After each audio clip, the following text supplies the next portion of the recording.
this is Astrid with Kanen Coffee.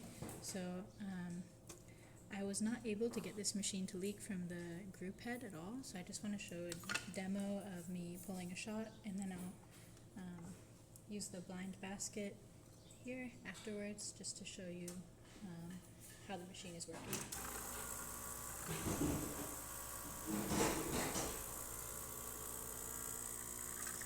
So you can see the coffee coming out. There's no water leaking from the sides, just coming straight from the basket itself.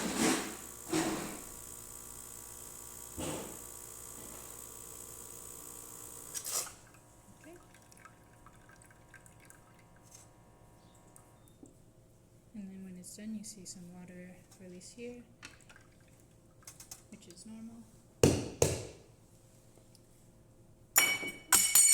Oops. And then we'll pop this one in. Just a blind basket here.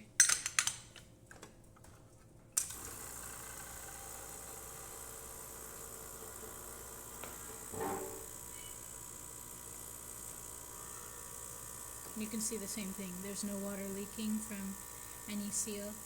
And then you push this down and it comes out of the bottom. Just to show you one more time. There we go. You can see the pressure. It's 11 bars.